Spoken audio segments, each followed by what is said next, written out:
여러분 안녕하세요.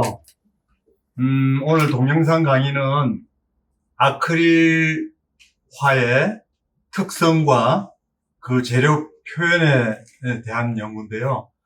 실제 여러분들이 그 아크릴 물감 같은 경우에는 여러분들은 수채화를 많이 해봤기 때문에 그 아크릴 물감을 다루는 데 있어서는 재료적 특성과 기법만 좀 이해하시면은 금방 따라갈 수 있는 아주 첨예한 그런 재료라고 할 수 있습니다. 원래 아크릴 물감은 2차 세계대전이 끝난 후 비닐이 발명되면서 그 사실은 1950년대 후반에 발명된 아주 현대미술 재료로는 훌륭한 재료입니다. 그 아크릴은 실제 우리 말로 수지라고 하는데요. 그 소위 그 물에 녹으면서 비닐이 특성이 뭐냐면 물에 녹으면서 이게 이제 굳었을 때는 굉장히 그 탄성이 있고 구겨졌을 때도 절대 이렇게 갈라지지 않는 그런 특성을 갖고 있고요. 아주 냄새도 없고 주로 이제 작업하는데 굉장히 손쉬운 그런 재료라고 할 수 있습니다. 그리고 쉽게 건조가 되고요. 그리고 여러분들이 다루는 데 있어서 뭐 크게 그 유화처럼 오랜 기간에 장시간의 그 건조 속도에 맞춰서 그림이 제작돼야 되기 때문에 불편한 것도 있지만은 아크릴 물감은 10분, 20분이면은 다 굳어버리는 거예요. 그리고 이 아크릴 물감은 유화 물감하고 달리 이게 압축이 되면서 마를 때 건조하면서 압축이 되면서 점점 이렇게 얇아지기 때문에 여러분들이 아크릴 물감을 써보면요, 이게 갑자기 밝게 그렸음에도 불구하고 완성된 작품에서는 어둡게 나오는 이유가 비닐로 압축되면서 그 밀도가 점점 줄어들면서 압축된 상태의 컬러가 건조되기 때문에 굉장히 어둡게 나오고 또 어떻게 보면 몸이 건조해 보이거든요. 그래서 여러분들이 이제 주로 아크릴 물감은 수성 재료만 쓰는 재료라고 생각하는데 그게 아니라 미디움만 해도 한 50가지가 넘어요. 그래서 오늘 여러분들한테 미디움을 일일이 다 소개할 수는 없지만은 실제로 작업에 있어서 꼭 필요한 뭐 젤 미디움이라든지 모델링 페이스트라든지 그리고 리타드 미디움이라든지 요 한 3가지 재료만 있어도 여러분들이 충분히 여러분들이 할 수 있는 기량의 그림을 제작할 수가 있어요. 자, 그러면은 우선에 한번 해보는데요. 여러분들이 쉽게 이제 캔버스가 준비되면은 이 제소칠이 되게 중요해요. 제소칠은 뭐 여러분들 아시다시피 그 충분히 그 면에 도료가 배이기 전에 그 압축 또는 그 물감을 밀어내는 어떤 그런 효과 때문에 제소칠을 반드시 해줘야 되거든요. 그리고 발색도 좋고, 특히 아크릴 물감 같은 경우에는 수성이기 때문에 이게 많이 스며들어요. 그렇기 때문에 여러분들이 제소칠은 한 2벌, 3벌, 초벌에서 한 3벌 정도로 좀 견고하게 해주시면은 아크릴 물감을 조금만 물에 사용해서 풀더라도 훨씬 편하게 또는 물감을 절약하면서 할 수 있어요. 자, 우선에 여러분들 흰 캔버스에 있으면은 여러분들이 한번 제작하기 전에 여기다가 이제 마구 그릴 수도 있지만은 한번 자기가 이런 종이에다가 한번 표본을 그려보고 에스키스를 해보고 제가 지금 시간 관계상 미리 요렇게 펜실지 같은 데다가 밑그림을 요렇게 제작했습니다. 스케치를 해놓고요.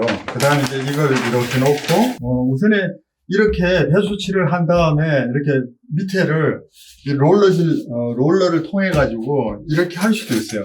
롤러질을 해서 만들어진 이런 막연한 혼란스러운 어떤 배경 위에다가 뭐 좀 디테일하게 뭐 여러분들이 의도적으로 해도 좋지만은 우선에 밑작업에 있어서는 좀 거칠게 하는 게 좋거든요.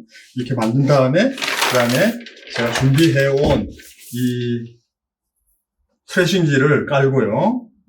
아크릴 물감은 아크릴 제작은 좀 약간 계획성 있게 들어가요. 수채화가 1번하고 초벌할 때 자꾸 하면 할수록 어떻게 됩니까? 일필휘지가 돼야지 깔끔하게 수채화가 떨어지는데 그렇지 않으면은 자꾸 떡칠이 돼가지고 그림의 어떤 선명도나 날 것 같은 풋풋함이 없어지잖아요. 마찬가지입니다. 아크릴 물감은 유화는요, 오랫도록 한 재료를 놓고 장시간 동안 이렇게 벌새가 날개짓 하듯이 계속적으로 이렇게 하는 거지만 아크릴 물감은 수채화 물 그 자체가 그 속성 자체가 굉장히 순발력 있게 화면에 펼쳐지기 때문에 정말 속성으로 뭔가 제작이 돼야 되는 거죠. 그래서 이런 곱게 갈아놓은 화면보다는 이런 거친 화면이 훨씬 좋고요. 또는 이제 여러분들이 요 하는 방법은 제가 이따가 시범을 보낼 텐데요. 그 다음에 요런 어떤 느낌, 요즘 같이 조금 이제 봄이 오는 길목에서는 이렇게, 한번 보시면은 이렇게 뿌리고 흘리고, 그 다음에 그 위에다가 물감을 덧붙인, 요런 어떤 느낌의 또 화면. 요런 경우에는 물감을 뿌려놓고, 한번 이렇게 물을 튀겨주면요. 가까이 보시면은 물 반점 같은 게 보이잖아요.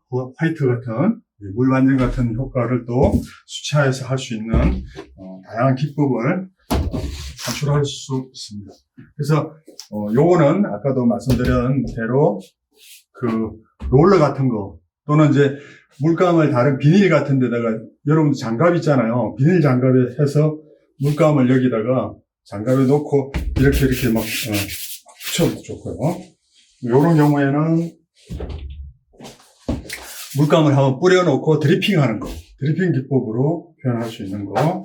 그 다음에 요건 마찬가지 모노톤으로 물의 어떤 그 물 맛 반점 그런 걸 활용해서 이런 어떤 기분을 낼 수 있죠. 오늘은 뭐 요 경우를 한번 표현해 볼까요? 자, 우선 그래서 이런 밑작업을 먼저 하신 다음에 여러분 스케치한 것을 트레싱지나 뭐 비닐 같은 데다가 여러분 하셔도 좋거든요. 그러니까 대략 랍 스케치를 한 다음에 이제 먹지를 대고 밑에 먹지가 깔려 있죠. 먹지를 대고 이렇게 판박이를 합니다. 판박이를 하고 그 판박이 할 때는 그 색깔이 좀 스케치한 색깔하고 다르게 지금 파란 볼펜을 쓰고 있거든요. 이렇게 대략적으로 이렇게 하는 이유는 아무래도 여러분들이 수채화 우리 이렇게 뭐 어떤 작업할 때 스케치 시간을 되게 오래 두는 이유는 뭡니까? 어떤 오차 없이 리스크 없이 그림이 빨리 완성되기를 희망하는 뜻으로다가 하는 거죠.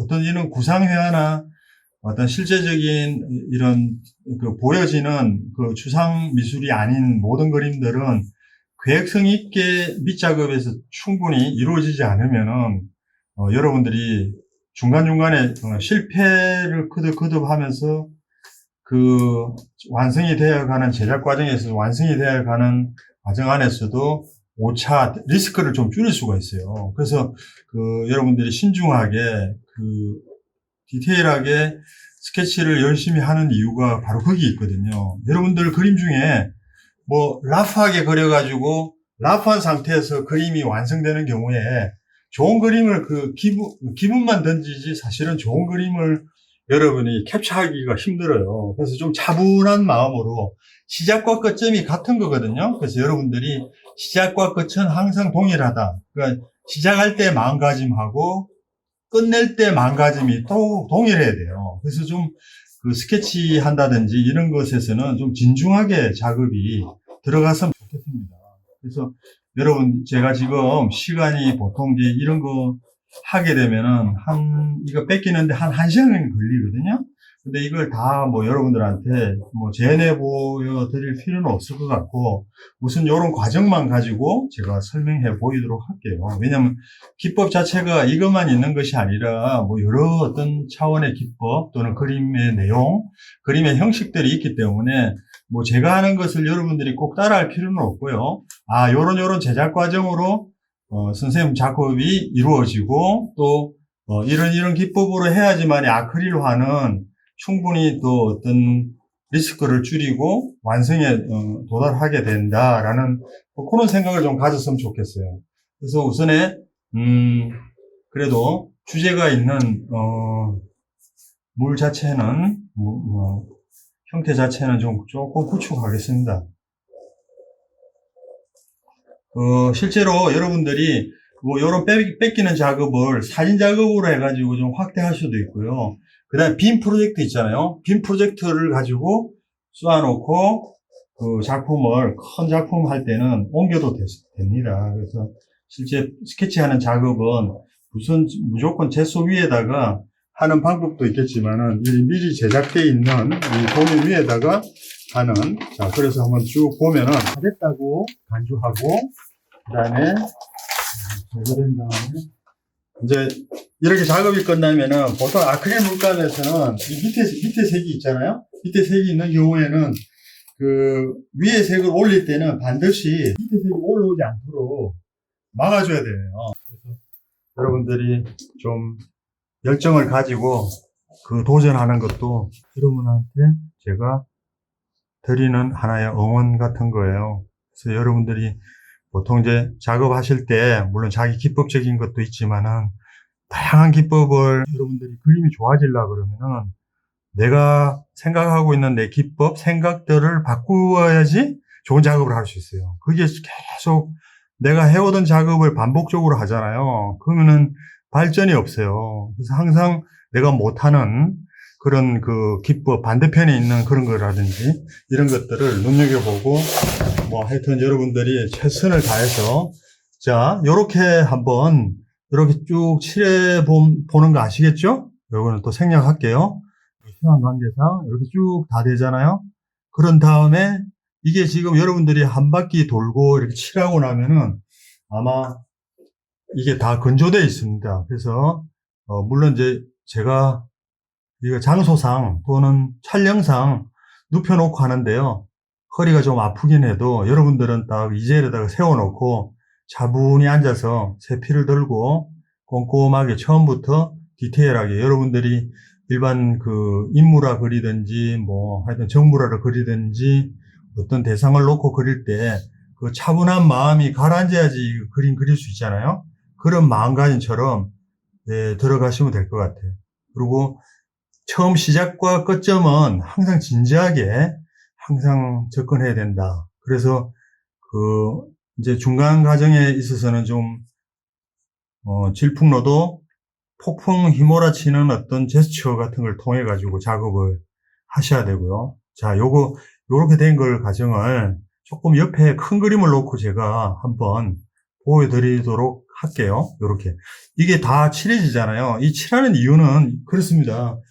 이 흰 물감이 일단 밑에 색을 못 올라오게 막는 거거든요. 여러분들 아크릴 물감은요, 수지라고 했잖아요. 비닐이기 때문에 이 비닐 성분은 아무리 진하게 발라도요, 여기 지금 굉장히 두툼하게 발란 거 있거든요.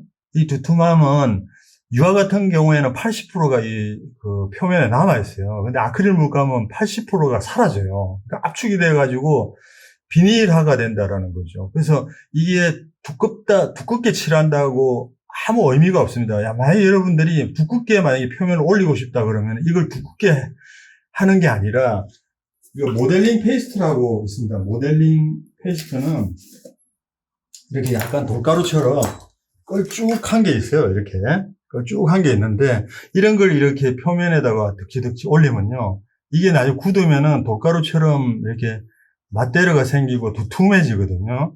그래서 이 두툼한 채로 그대로 남겨놓고 위에다가 이렇게 화이트 칠을 하는 거예요. 그래서 미리 내가 이렇게 두툼한 효과를 내고 싶다 하면은 모델링 페이스트라고 따로 팝니다. 이렇게 약간 여러분들 보시면은 이렇게 걸쭉하게 이게 돌가루를 이제 갈아서 아주 미세하게 갈아놓은 일종의 그 빠데 같은 거거든요. 그러니까 여러분들이 그 자동차가 기스났다든지 집에 농에 흠집이 났을 때 그 클랙을 메꾸는 그런 그 효과 있는 재료예요. 근데 요런 어떤 아주 곱게 갈아진 모델링 페이스트가 있는가 하면은 모래로 되어 있는 그 젤스톤 같은 거 있거든요. 요런 거는 또 어떤 재료냐면은 모래 같은 게 섞여 있죠. 네. 요런 거는 또 이게 이런 모래 형태로 해가지고 요면하고 좀 다르죠, 그죠? 그래서 요런 효과. 그래서 이 모델링 페이스트하고 소위 이거는 이제 그로스 펄 미디움이라고 하기도 하고 약간 샌드가 들어가 있는 그 젤스톤이라고도 하기도 합니다. 이 돌가루 같은 게 묻어있는 뭐 이런 효과도 있거든요.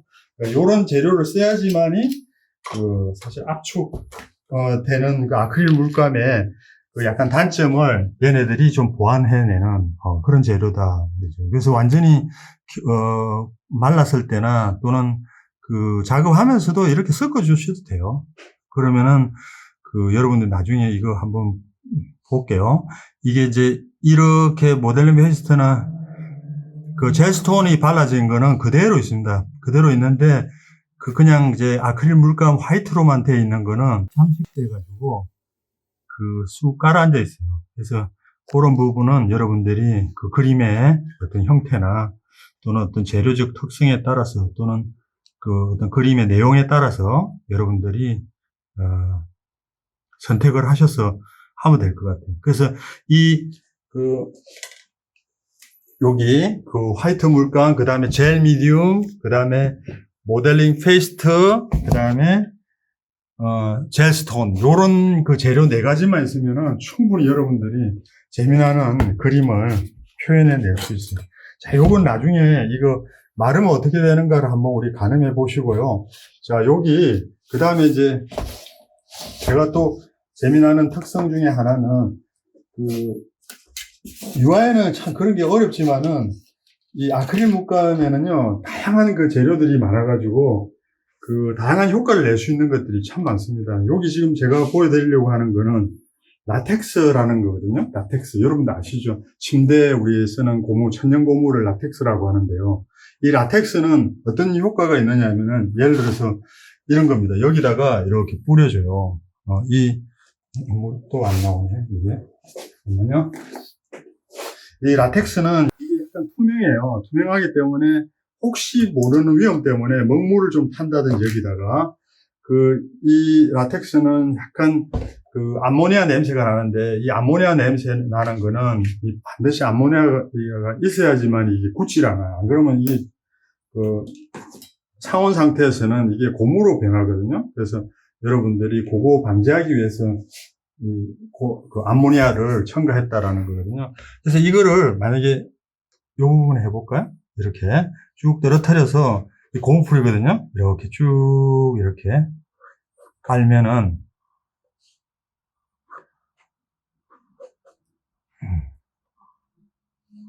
이걸 어떤 분들이 용기에 담아서 쓰잖아요. 뭐 화장실에 잠깐 갔다 온다든지 손 씻으러 간 사이에 갔다 오면 다 굳어버려요. 그래서 요런 데 딱 이런 주둥이가 견고한 소위 상온에서 건조하지 않는 범위 내에서 테이핑을 해가지고 테이프를 잘라 들어가면서 구멍을 내서 하시면 될 것 같아요.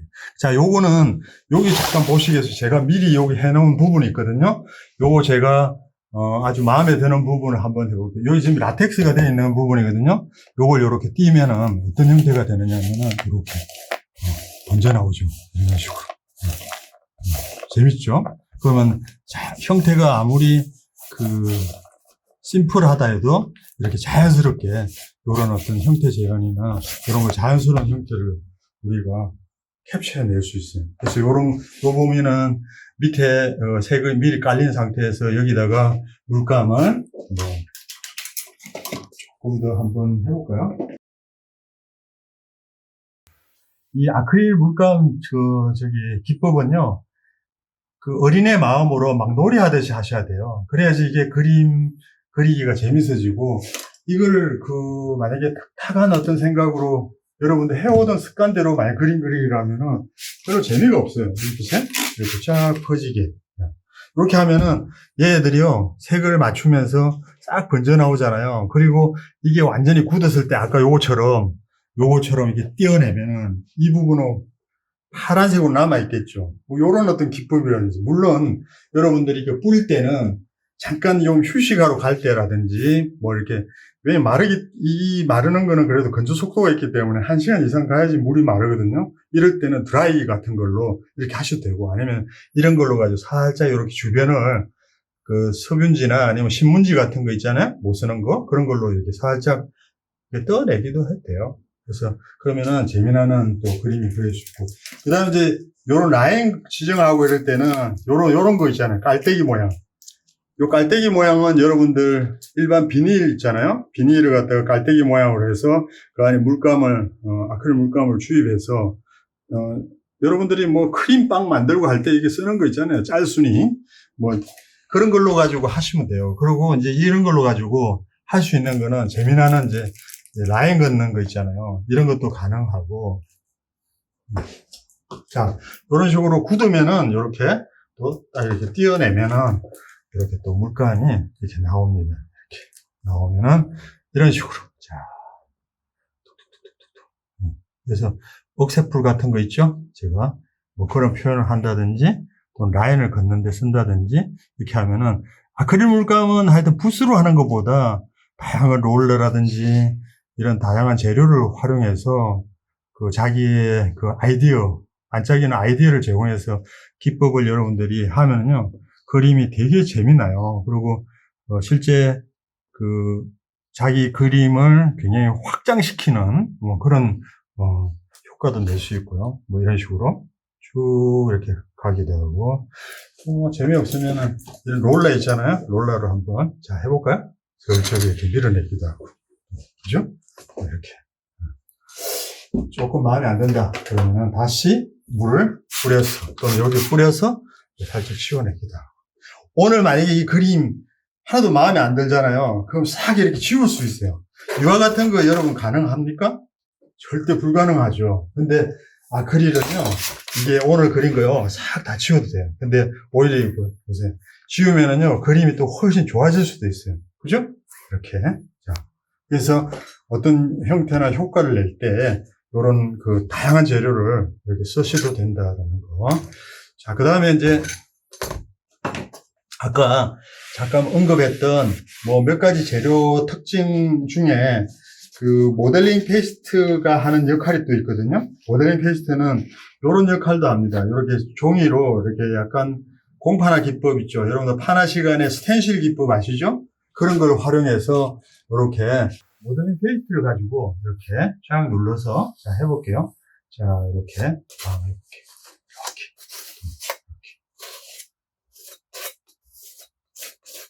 이거는 그 우리가 앤디 와홀 있잖아요. 이분이 저희에게 가르쳐 준 기법 중에 하나예요. 현대미술에서 이런 기법, 스텐실 기법을 그 그림에다가 그대로 응용한 부분이죠. 그래서 팝 아티스트들은 이런 그 훌륭한 기법들을 자기의 그 작품 세계에 확장시키는데 최대한 이용을 하셨거든요. 그래서 여러분들이 이렇게 또 띄워보면은 이렇게 또 재미나는 형태를, 파편들을 또 구해낼 수 있죠. 그리고 이제 이런 민모 필라디노라고 하는 이태리 작가는 아주 사람 얼굴 모양이라든지 이런 파편들을 가지고, 이렇게 만들어서 작업한 걸로도 유명합니다.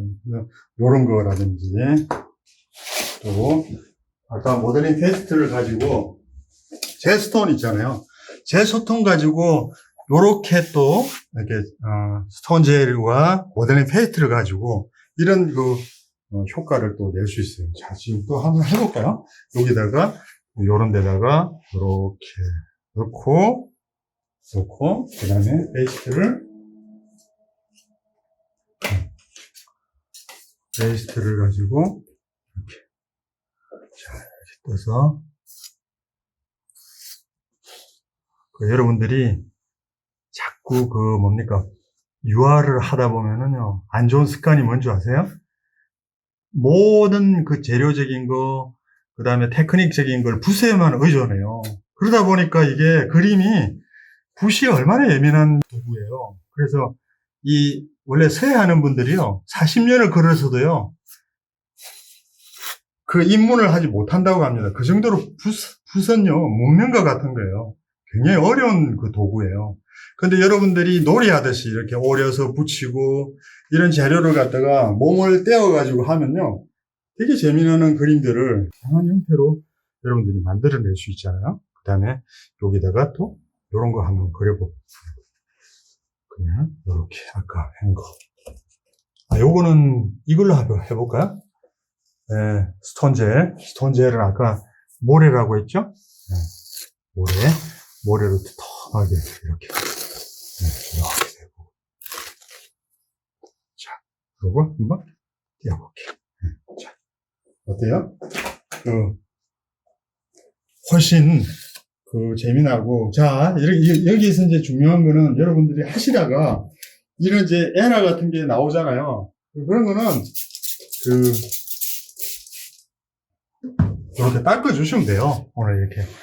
자, 오늘 그린 거는 화장실에 가서 싹싹 지우면요, 다 지워진다고 말씀드렸죠? 이렇게. 빨리빨리. 그러니까 요거는 건조하기 전에 미리 해 놓으셔야 돼요. 그리고 이런 것들은 나이프로 가지고 구석구석.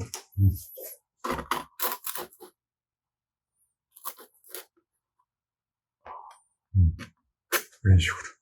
자, 그렇게 해서 또 건조를 한번 시켜보도록 할게요. 자, 그 다음에 이제 자, 여기 마르기 전에 있잖아요. 마르기 전에 여러분들이 만약에 원하신다면은 색깔을 아까 이런 종이컵에다가 풀어가지고요. 색을 이렇게 뿌려주면요. 이 밑으로 색이 고여요. 그러면 되게 멋진 컬러 같은 걸 얻어낼 수 있고, 그리고 아크릴 물감들은요, 미리 여러분들이 이렇게 이런 용기나 여기 보시면은 이렇게 요런 어떤 케이스나 종이컵 뭐 이런 것도 좋긴 한데, 요런 아예 반찬통 같은 거 있잖아요. 뭐 그런 것도 좋은 재료가 될 수 있어요. 그래서 저 같은 경우에는 미리 시간이 없고 막 이렇게 항상 수업에 쫓기고 왔다 갔다 해야 되기 때문에, 작업하다가도 또 수업하러 가고 이래야 되기 때문에 이런 걸 아예 좀 많이 만들어 놓고 이렇게 캡에다가 여기 지금 보시면은 이렇게 작업하시기 전에 물감 있지만은 이런 케이스 안에다가 이렇게 물감을 많이 만들어 놔요. 그러니까 이런 통들, 반찬 통들 팔거든요. 이런 것들 구입해가지고 이렇게 항상 물감을 많이 만들어 놓으면은 작업할 때 비교적 내가 효율적으로 작업을 할 수 있어요. 그리고 이런 거 예를 들어서 종이컵 같은 경우에는 이렇게 물에 녹여가지고요. 살짝 들어부어요. 이렇게 살짝 들어붓고, 네, 살짝 들어붓고, 캔버스를 살짝 이렇게 움직이고요. 네, 움직이면서 쭉 타고 내려오게 하고, 네, 스프레이 같은 걸로 이렇게 하고, 쓸데없는 곳은 살짝 지워주고, 이렇게. 그리고 또 조금 쉬었다 하시고, 그렇죠? 좀 떨어뜨리면서, 이렇게 좀 떨어뜨리고. 아까 말씀드렸죠? 이상한 부분은 닦아내고. 여기 보면은 여러분들 이렇게 일회용 물티슈 있잖아요.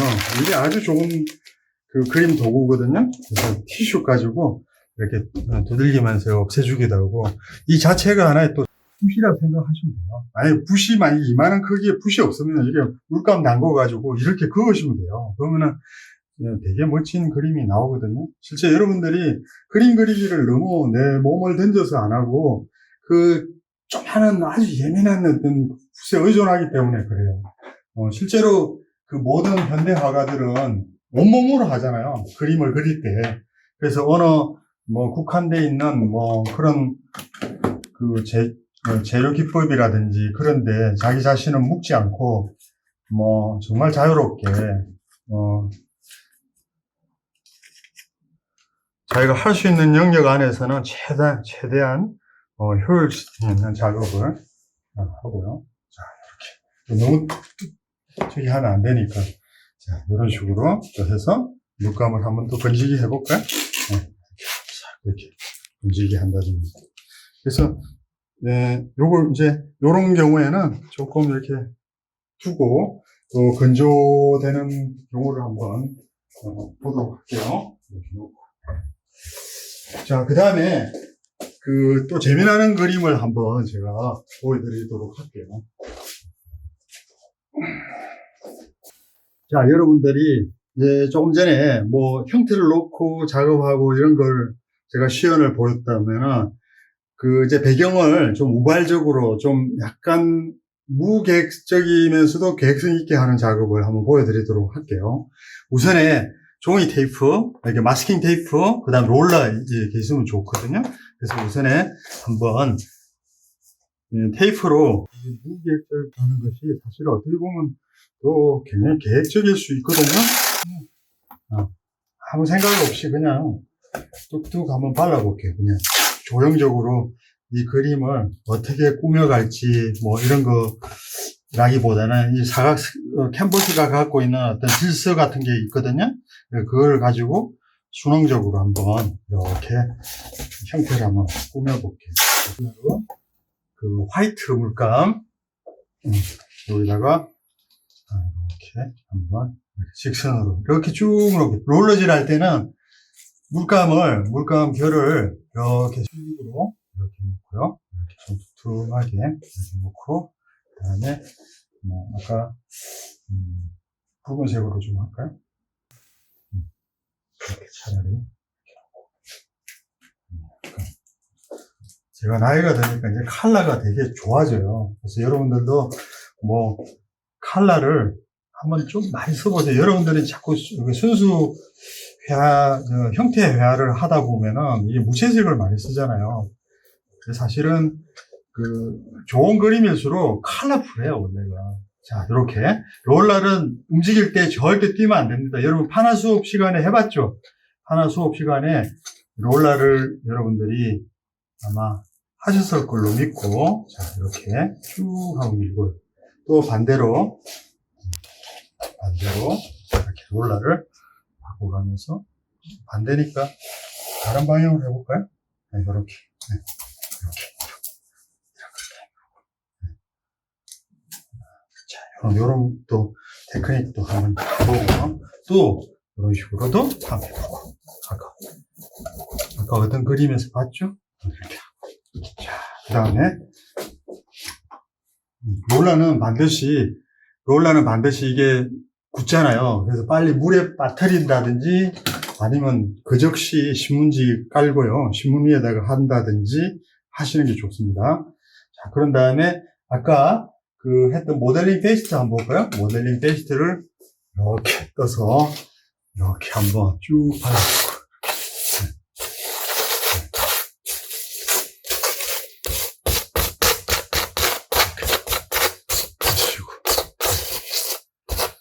세련되게 뭐 한다든지 이러지 마시고 그냥 놀이 하듯이 재미나게 여러분들 어릴 때 흙장난 어릴 때 놀이 하는 거 있죠?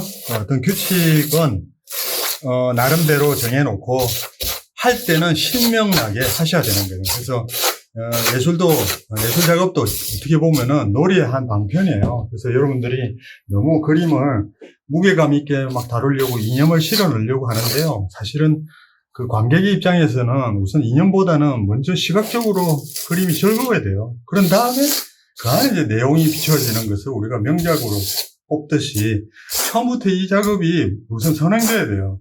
여러분들이 너무 이념에 노출돼가지고 이념의 노예처럼 막 이념 그러는데 이념은 언제 필요하냐면은 사실은 이 작업이 다 끝나고 과연 이 작업에서 내 아이덴티티나 그 다음에 우리 세계관에서 그 문학하는 사람들 있잖아요. 평론하는 사람들, 글쟁이잖아요. 글 쓰는 분들이 얼마만큼 내 그림을 갖다가 문자로 설명할 때 그때 이론이 필요한 거지. 사실은 그림에서 이론은요, 설명하기 어려운 그 영역이에요. 근데 이제 정말 그 재능 있는 정말 문필가들, 평론가들이 글자로 그 그림을 설명해 내잖아요. 나는 그것도 천재라고 봐요. 비닐 깔때기 안에다가 물감을 집어넣고 이렇게 접어가면서 쓰면요. 이게 작년에 만드는 거거든요. 근데 지금 안 굳고 아직까지 있잖아요. 튜브보다 더 안전해요. 이 앞에 하고 나서 여기에 테이핑만 잘 해주시면. 자, 그런 다음에 또 한번 드로잉을 해볼까요? 자, 이렇게.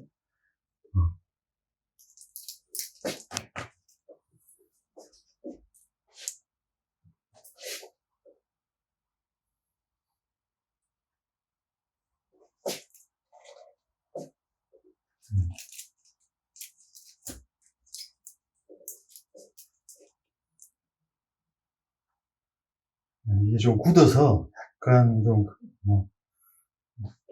약간 하드하게, 좀 딱딱한데, 그런 대로, 그래도. 자, 이런 식으로, 하시고, 그 다음에, 요즘 제가 이렇게, 봄 되니까요, 약간 그 싹들이 올라오잖아요. 약간 싹들이 올라오니까, 뭐 이렇게 뿌리는 게 되게 좋아졌어요. 그래서 요즘 뭐 주로 많이 뿌리는 작업을 많이 하거든요. 그래서 그런 것들을 결국 제가 제일 잘하는 걸 여러분들 선보여야 되잖아요. 그래야 이제 오류가 없고 여러분한테 뭔가 비춰졌을 때 좋다라는 느낌을 받는 거 아닐까요? 그래서 선생님 지금 작업하는 건 저 스타일이 아니에요 하시더라도 미안하지만 용서하시고 그냥 봐주세요. 네, 이런 식으로.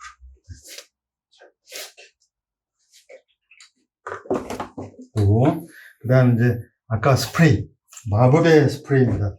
이거를요, 잠깐만요, 밑에 뭘 받치고 해야 될 것 같은데, 지금 밑에 작업이 지금 최근 지금 작업하고 있는 작업대가 아니고, 사실은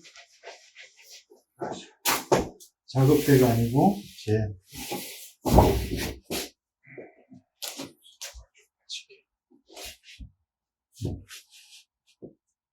그런 다음에, 살짝 뿌려줘요.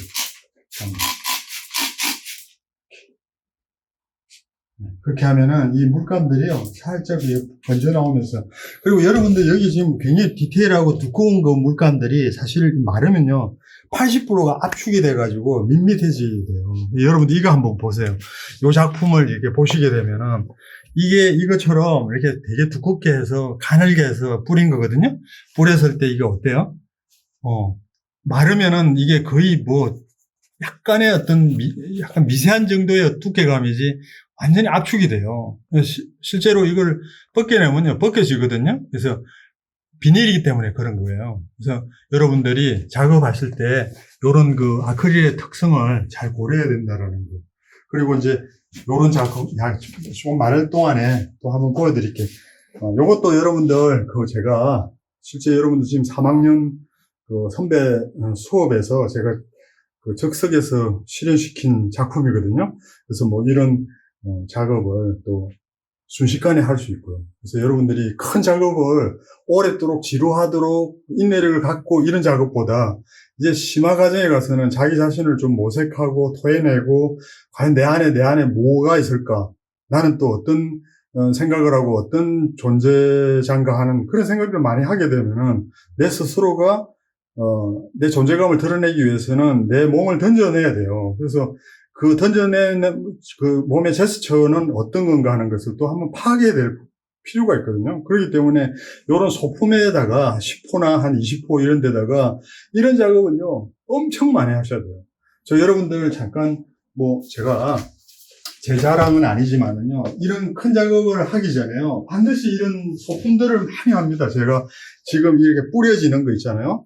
뿌려지는 거, 그 다음에 이런 라프 드로잉이라든지 이런 것들을 끊임없이 이렇게 실험을 통해 가지고 어떤 감각을 익히고 이게 체험했던 몸이 체득되어진 어떤 그 경험들을 갖다가 내 몸이 아는 거예요. 내 머리가 아는 게 아니라 그러한 것들이 내 가슴 속에 이게 누적되면서 잠재되거든요. 그럼 그것이 그림으로 폈었을 때 어떤 계획성 있는 그림하고 그 다음에 시작과 끝점이 일치되고 그 중간 과정은 이렇게 마구 그냥 놀이하는 개념으로 만들어져야지만이 실제로 그림이 된다라는 걸 일찍 깨달았게 됐거든요. 그래서 저도 옛날에는 데스생에서 여러분들하고 똑같은 과정을 수업을 하면서요, 정말 잘 그려지고 재현적인 어떤 구상회화 이런데 정말 최선을 다해서 노력했지만은 항상 공허했어요. 이걸 내가 지금 카메라가 다 있는 세상에서 이런 걸 왜 재현하고 있는가? 이런 것 때문에 굉장히 제가 고민을 많았어요. 한때는 젊을 때는 아예 회화 작업을 포기하고 설치 작업을 많이 했어요. 몸을 한번 써보자. 몸으로 한번 부딪혀보자. 그렇게 해가지고 결국 나중에 이제 한 바퀴 돌고 인생을 이제 되새김질하는 시점에 오니까 다시 평면으로 돌아오게 되더라고요. 그래서 여러분들이 이런 제 조그마한 노력들은요, 그냥 제가 소일거리 뭐 어떤 작품을 하기 위한 이런 것보다 하루하루 이런 소품에다가 이런 허접스럽지만은 그냥 몸을 한번 던져보고 노래하는 기분으로 이런 작업을 하는 거예요. 그래서 뭐 이런 것들도 그냥 어떨 때는 이렇게 나이프 가지고 그냥 계속 노래하는 거예요. 이 모델링 페이스트하고 젤스톤 이런 걸 가지고 아주 두께 있게 만든 다음에 위에다가 아크릴 물감은 그냥 종이컵에 물 타듯이 해가지고 뿌린 거예요. 근데 여러분들 보시기에는 굉장히 맛대리가 두껍게 보이잖아요. 이거는 아까 그 모델링 페이스트랑 젤스톤의 흔적 때문에 이렇게 두꺼워지는 거예요. 그래서 아크릴 물감은 절대 두께 있게 그리는 거 아니에요. 뭐 유화도 마찬가지예요. 유화도 사실은 여러분 단비틀로 나중에 피니싱 하는 거 아닙니까? 얼굴에 눈동자에 흰 점을 찍을 때는 세필로 아주 그냥 정확하게 그 지점을 찍어야지 눈빛이 되잖아요. 그렇듯이 결국에는 세필로 시작해서 세필로 끝나고 그 과정들은 이렇게 요동치듯이 작업이 들어가야 된단 말이죠. 또 뭐 경우에 따라서는 또 이렇게 뿌려지고 흩틀고 해서 만들어지는 이런 그림도 이렇게 한번 뭐가 나오지 하는 생각으로 그냥 접근하는 거지, 이게 뭐가 될 거다라는 뭐 기대치를 이미 80% 정해놓고 그리면요, 그림 재미가 하나도 없어요. 여러분들 보세요. 여러분들 입시 때 왜 지루했어요? 또 저걸 그려야 돼? 또 저거야? 왜? 이미 만들어진 결과물이 이미 예측을 하잖아요. 여러분 재밌었어요? 항몽이었잖아요. 그림이라는 거는 한 10분 후, 30분 후에 앞날을 예측할 수 없는 그 간극 있잖아요. 그 경계. 그게 그림의 신비거든요. 이 그림이 어떻게 되니? 지금 제가 이 그림을 이걸 그렸잖아요. 자, 한번 보세요. 여러분들 이거 보시기 어때요? 야, 이게 그림이 되겠어? 라고 하잖아요. 자, 10분이 조금 경과한 후에 이걸 한번 뜯어볼게요. 어떤 일이 벌어지는가. 저도 뭐 예측할 수가 없어요. 그냥 이 그림은 이렇게 생명이 끝나는구나, 이렇게 예측하시면 돼요. 또, 그렇죠. 약간, 현장성은 없지만은, 그래도 이거 가려진 거, 뭐 이런 것들이 좀 정리가 돼서 또 나오기도 하고, 정말 내가 예측 못했던 우연적인 어떤 효과, 이런 것들도 아마 발현이 될 걸로 보여집니다. 그렇게 하고, 여기다가 여러분들이 뭐 어떤, 내가 좋아하는, 절개하는, 뭐 이미지 같은 거 있잖아요? 드로잉으로. 해내도, 뭐 여러분들이 훨씬 더 정감 있는 내 그림이 또 되지 않을까, 그런 생각도 하게 되고요. 여러분들, 요게 지금 현재 제가 제작하는 그 100호짜리 작품인데요. 한번 보시겠어요? 원래가 이 작품이 밑작업이 이렇게 어느 정도 돼 있고, 그 다음에 그 위에다가 아까 말씀드린 대로 그 제소칠을 하고, 그 다음에 배경칠을 하고, 그 다음에 어느 정도 스케치, 이렇게 먹지로 가지고 스케치를 일일이 다 했죠. 이렇게, 그림을 완전히 계획적으로 만드는 다음에, 그 다음에 이제, 원하고자 하는 그 컬러 뿌리기도 하고, 또 어느 부분은 색칠하기도 하고. 그래서, 자, 요 부분을 제가 한번, 오늘 여러분들한테 한번 선을 보일게요. 지금 요런 물감들은 미리 이렇게 제가 만들어 놓은 물감들을 타놓고 이렇게 작업을 하고 있으면 훨씬 편합니다. 보세요. 자, 요렇게 또 한번 쓱 칠해주고, 이렇게.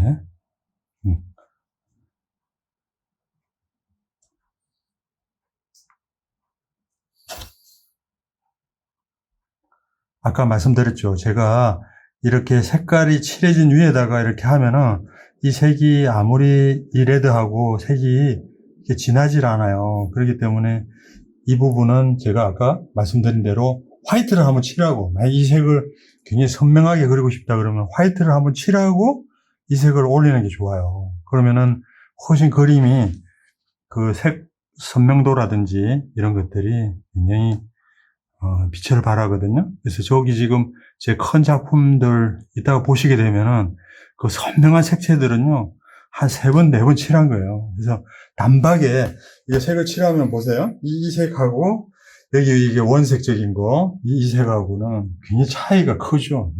네. 그래서 그러면은 한번 화이트 칠을 하고, 제가 지금 시간이 없어서 화이트는 생략하고 그냥 해 들어가도록 할게요. 이렇게.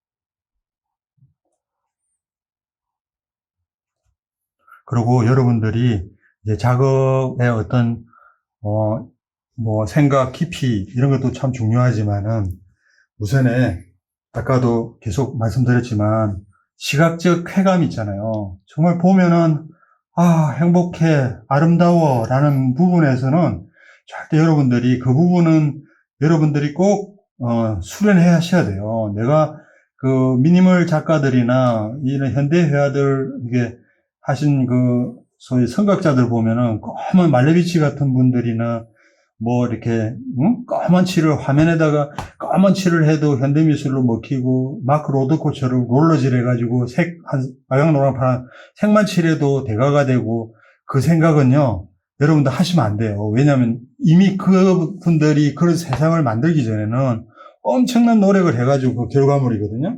그래서 여러분들은 여러분 동시대에 맞는, 그리고 내 세대에 맞는, 또 내 어떤 주관에 맞는 그림을 그리셔야 돼요. 그러려면은, 먼저 그릴 때 그림이 행복해야 돼요. 이 그림을 그리고 있으면은 나는 기분이 너무 좋아. 그런데 어떤 분들은 보면요, 내가 내면적으로 우울하다는 거를 막 그냥 자랑하듯이 그리는 분도 있거든요. 근데 그거 감동 못 줘요. 우울하면은, 그거처럼요, 색채도 화려하고 이래야 되지 않나요? 근데 왜 우울한 걸 그대로 드러내요? 그러면 안 돼요. 그림이라는 거는 그 우울을 다 담고 있어요. 모든 화가들은요, 우울에 근간을 두고 작업 들어가거든요. 이 작업을 오래 하다 보면요, 우울증이 와요. 그래서 왜 혼자 고립되고, 혼자 섬에서 혼자 싸워야 되는 거거든요. 그렇기 때문에 저절로 우울증이 옵니다. 그런데 뭘로 극복하느냐? 아름다운 색채와 내 어떤 색채, 제스처, 행위의 어떤 진정성, 이런 것들로 해서 위안받는 거거든요. 그래서 그 보는 이로 하여금 뭡니까? 대리 만족을 또 주게 하고, 또 보는 이도 어떤 시적 감흥 또는 시각적인 어떤 쾌감, 이런 걸 만들어서 우리가 소위 예술을 칭송하는 거예요. 그분들이. 그분 그 작품 앞에 서면은 갑자기 행복해져.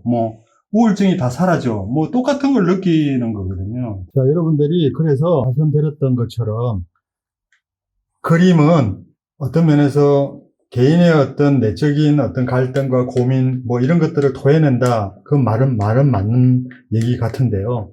실제로 관객들은 그걸 보고자 하는 거 아니거든요. 관객들도 물론 이제 관객 어떤 분 생각은 우울증도 있고 자기 어떤 공감대를 같이 이 화가도 느끼나 보다 이럴 수 있지만은 대부분의 사람들은 그림을 통해서 자기 어떤 내적인 갈등이나 이런 것들을 극복하려고 하는 거지, 그림을 통해서 그걸 갖다가 같이 이렇게 고민하고 감내하고 그러지는 않아요. 그거보다 더 훨씬 우리한테 힐링 주는 건 영화 같은 거 있잖아요. 영화 한 편이나 또는 우리가 노래 한 곡을 듣고 나면은 훨씬 좋거든요. 그래서 어떤 그런 직접적인 영역도 있지만은 우리 그림이라는 거는 어떻게 보면 시각적인 간접적인 어떤 쾌감의 영역이기 때문에 여러분들이 그런 부분을 잘 감안하셔가지고 내가 쓰고 있는 색채라든지 그 다음에 내가 사용하고 있는 색의 대비라든지 이런 것들을 잘 고려해가지고 색을 쓰셔야 된다라는 거예요. 그렇지 않으면은 좋은 작업이라는 것은 어찌 보면은 좋은 컬러와 좋은 선과 좋은 색채, 하여튼 색채 심리라든지 이런 것들이지, 그 안에, 그 다음에 이제 내용이 따라 붙어서 그 사람의 생각이 어떻고 이렇게 되는 거지, 처음부터 그걸로 만약에 주장이 더 세고 강조되어 있다면요, 그 작품은 오래 못 가요. 물론 이제 어떤 쇼킹하고 어떤 사회 이슈는 되겠죠. 그렇지만은 오래 할 수도 없고 작가도 지쳐요. 왜냐면 작가가 우울한 것을 계속 그리다 보면요, 정말 우울해지거든요. 그래서 항상 여러분들 내 어떤 일상이나 생활이 힘들고 이렇게 하더라도 그림 안에서 그걸 대신해서 좀 뭔가 다른 어떤 세계의 영역으로 바꾸셔야 되는 거예요. 이게 지금 이제 좀 마르면은 이제 아까 제가 했던 것처럼, 자, 요거 한번 제가 보여드려 볼까요? 자, 이거 한번 벗겨볼게요. 여기 지금 점처럼 되어 있는 것들이요, 다 마스킹 거거든요. 자, 한번 벗겨내 볼게요. 지금 약간 이게 지금 아직 덜 말라가지고 조금 그렇긴 한데, 한번 또 제가 그리면 돼요. 그래서 자, 이렇게 쫙 벗겨내면은 아까 뭡니까? 라텍스예요, 이게. 요런 효과, 예, 여러분들이 이런 재료를 하나 제가 숨은 재료인데 과감하게 여러분들한테 제공하는 이유는 여러분들이 그림을 조금 과감하게 생각을 바꾸고 너무 안일하게 대처하지 말고 좀 재미나는 기법이나 효과적인 거 이런 것들도 대중한테 한번 도전해보자 라는 생각으로 제가 한번 이렇게 보여드리는 거거든요. 그래서 뭐 이런 것들도 나중에 번지 나온다. 그래서 또 한번 이 그림 보면은 처음에 스케치했을 때는 되게 뭡니까 열심히 힘들게 여정을 했지만 중간 과정에서는 이렇게 무참하게 그냥 파괴하고 또 다른 어떤 작업을 위해서 이렇게 재미나게 놀이하듯이 하고 그려진다라는 거 꼭 기억하시고 제가 오늘 여기까지 우선 재료 기법이나 좀 아쉬운 시간이지만은 한번 그림의 어떤 느낌들을 보면서 여기 지금 보시면은 아까 마스킹 테이프 효과 이게 쭉 보면은 아주 자연스럽잖아요. 이게 마스킹 테이프 라텍스를 붙여가지고 바깥을 칠하고 난 다음에 맨 나중에 뜯어낸 거거든요. 그러면은 이런 효과, 그 다음에 요렇게 갈라진 효과, 그 다음에 이런 느낌, 이런 것들을 물론 이제 이 밑에는 아크릴 물감으로 화이트를 다 한번 발랐어요. 제소 바르고 아크릴 물감을 바른 위에다가 마스킹을 했기 때문에 그런 다음에 이게 또 바니쉬라는 게 있거든요.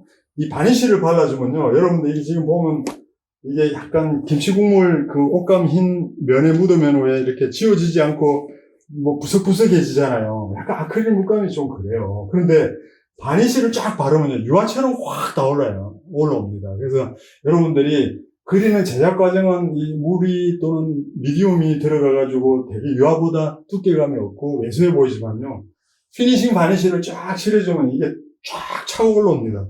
피니싱 바니쉬 칠한 거를 한번 보여드릴게요. 그런 광택이 달라져요. 그래서 한번 쭉 보시고, 이거는 제가 이번에 코로나 와가지고 되게 우울하고 사회가 좀, 그런데 좀 우리 국민들한테 좀 이 생명력, 균도 생명이다. 모든 만물이 생명체다. 라고 생각해가지고, 봄을 기다리는 마음으로, 아름다운 생명체들을, 구성한 그림들이에요. 그래서 쭉 보시면, 요게 이제, 요 그림은 이제 지금, 완성되고, 이제 마스킹 칠이 잘 되고, 그 다음 비닐로 다 씌워놨어요. 비닐은 이제 먼지가 묻거나 이러면 안 되기 때문에 이게 이제 완벽한 이제 하나의 원피스 작품이 되는 거예요. 그래서 꼭 그리고 이 작품도 이렇게 두 개 연작으로 이 한 작품이 되는 그런 작품들 보시게 돼요. 마스킹 효과는 여기 보시면은 이것도 지금 아직 약간 이게 한번 보시면은 마감질은 요거는 됐는데 저거는 안 됐거든요. 이거 보시면은 약간 광택이 있고 없고 두께감이 있고 없고 이런 게 보이잖아요. 이런 거 쭉 보시면 될 것 같고.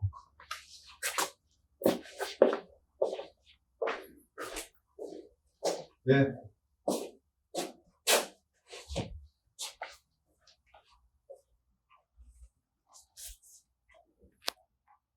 네, 여러분 즐거웠습니까? 제가 요즘 하여튼 시대적으로 좀 현실적으로 되게 어렵고 여러분들 하여튼 빨리 됐으면 좋겠는데 이 실정이 그렇지 않습니까? 그래서 조금이나마 여러분들이 집에서 작업하고 또 작업에 대한 그리움도 있겠지만은 한번 집에서 아크릴 물감 사다가 조금 전에 내가 했던 거 돌려보면서 한번 여러분들이 한번 해보세요. 그리고 그걸 우리가 개강 대면 수업 때 가져온 거 조그만하게 그리셔도 돼요. 캔버스 6호, 4호. 저는 주로 아까 여러분들 보셨지만 4호, 6호, 10호 요 안에서 많은 나름의 어떤 실험 작업을 많이 해요. 그리고 조그마다라는 거는 빨리 내가 재료면이나 시간 면에서 충분히 벌 수 있는 시간대가 있기 때문에 그런 걸 하다가 좋은 게 나오면요, 저렇게 큰 작품으로 이렇게 옮기기도 하고 이럽니다. 그래서 여러분들도 뭐 제 그림이 여러분한테 뭐 보여주고 싶어서가 아니라 어떤 아크릴 물감을 쓰고 있는 시점에서 가장 효율적인 어떤 작업하고 관련해서 제가 여러분한테 비춰진 거니까 양해를 구합니다. 그래서 여러분들 나름의 어떤 스타일이 있겠지만 또 한번 도전하는 정신으로 내가 전혀 그려보지 못한 거, 이번 학기는 정말 형태가 없는 형태로 한번 내 그림을 구현해 보겠노라. 그리고 주제, 이론 이런 거 다 없애고 실기할 때는 오직 텅 빈 마음과 순수한 마음으로 내가 한번 그림 그려보겠노라. 뭐 이런 생각을 좀 가졌으면 좋겠어요. 물론 이제 이론은 그림이 끝나고 뭔가 허전한 마음을 달래기 위한 하나의 방편이에요. 그래서 우리 화가들도 책 많이 읽고 이론 많이 접하거든요. 그 이유는 뭐냐면 내 그림에 대한 안정감을 갖기 위한 거예요. 내 작품하고는 아무 상관이 없어요. 단지 남하고 얘기하고 내 작품을 설명할 때 단어가 필요하거든요. 그때 차용되는 것이 이론이에요. 그때 필요한 거지 내 작품하고는 미안하지만 아무런 관련이 없다라는 거예요.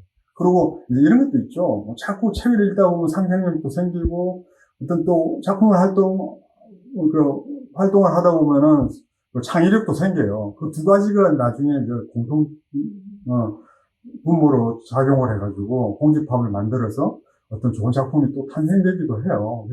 그렇기 때문에 여러분 그 이론적인 베이스도 되게 중요하거든요. 책도 많이 읽고 또 작업 안 할 때는 책을 무조건 읽고 작업할 때는 책을 다 버리고 내 여기에는 서재가 없다라고 생각하고 그리고 작업이 끝난 다음에는 휴식할 때 SNS 자꾸 뒤져서 게임하지 마시고 열심히 책 읽고 이런 어떤 생활 습관 이런 것들이 나중에 진정한 작가를 만드는 하는 지름길이거든요. 여러분 감사합니다. 수고하셨습니다. 그리고 잠깐 여러분 출석 체크는 제가 그 동영상을 올리게 되면은 댓글에다가 자기 이름하고 학번하고 적어주세요. 그리고 궁금증이 있으면 한 줄 댓글 부탁드리겠습니다.